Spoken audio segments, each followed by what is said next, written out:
Welcome to my channel. Before I start this, I want to make a disclaimer. I am not an expert. I'm just a learning child. That's all I am. Today, we are going to be talking about engineered stuff. So with that being said, let's get started. Y'all ready? Y'all ready? Quiet on the set. Everybody set? Everybody set? Sound production, take All right, let's get started. What if I told you that someone died from traffic lights? That sounds crazy, right? That sounds so crazy. But in 1868, they had gas lamps. Now these gas lamps was traffic lights, but instead they was filled up with cool gas. Y'all look at traffic lights now and think we never had traffic lights until the electrical 3-color signal lights came, but that is not the case. The first traffic lights was actually introduced in London in 1868. So these traffic lights used to be manually operated. So a police officer had to stand right next to the traffic light and manually operate this traffic light. You feel me? So one day he is standing right next to the traffic light and all of a sudden a gas leaked and came out and the traffic light exploded. Boom. And that caused the police officer to be seriously injured or he got killed. I heard two different things. What's his name? I do not have no idea. They don't show no records of his name. But this happened in 1869. The gas lamp traffic lights only had 2 signals. But that all changed. Soon as Lester Wire came into the game, he decided to come up with the first ever electrical traffic signal lights. And this still had 2 colors, right?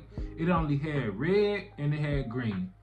He noticed that this was inefficient because how will you know that the traffic lights will be turning red or be turning green? Now, what inspired him to come up with these lights? Because everybody get ideas from somewhere. Now, the incandescent lights wasn't invented by Lester Wire.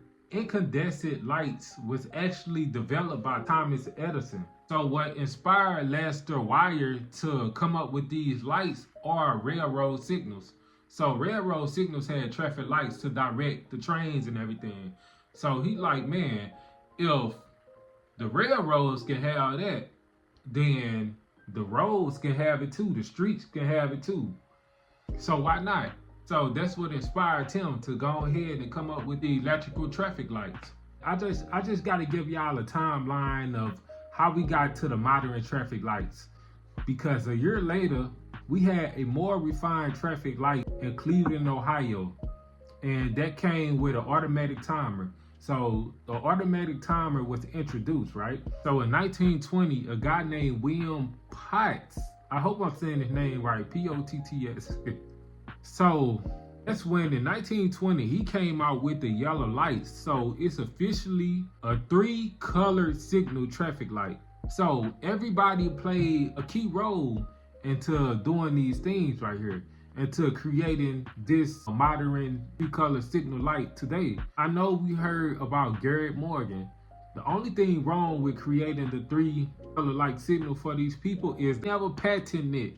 I can't even say their name right. I can't even pronounce that right. They never patented it. You know, they never claimed they worked. So Garrett Morgan came in and he improved the traffic signal lights. So now this what confused me because I keep on hearing 2 different things, right? So Garrett Morgan and William Potts. We just gonna call him William. How about that? We just gonna call him William. William couldn't claim his work because he was a government worker. So he couldn't claim that work because he was a government worker. And Garrett Morgan, he introduced the 3-position lights.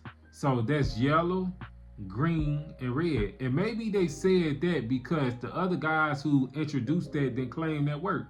We always been told that Garrett Morgan was the one who came up with the traffic lights, right?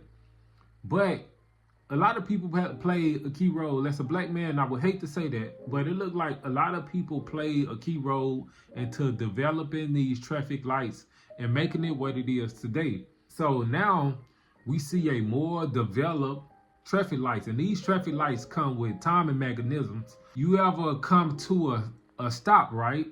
You ever come to a stop and all of a sudden the light is turning yellow and then red on the other side, and then you got the green light, right? Because it's a timing mechanism and it have control systems. So these control systems come with sensors to detect when a car is there, right? So when you pull up to the line, they have sensors, they have cameras, they have all these things that had developed these traffic lights, and now you don't have to be there, you know, it don't have to be manually controlled. They don't have to see a car and all of a sudden they gotta flip a switch. They don't have to flip a switch no more. So these is how traffic lights came about. A lot of people probably didn't know about the gas lamps, gas traffic lights, but now if you don't know, now you know, like Biggie said. So I hope you had gained some knowledge on this. Like I said, I am not an expert at this. It's just a young guy trying to learn things about how things was engineered. How did it come about? Because that's what you got to ask yourself. When you walk in the house, do you ever think like how this drywall came about? How did these blinds come about? How did this everything in your house? It help expand your mind. Once you know how a lot of things was developed, it kind of changed your mind. It make you think differently, you know? And with that being said, I hope y'all learned something today. Thank you for watching. Peace.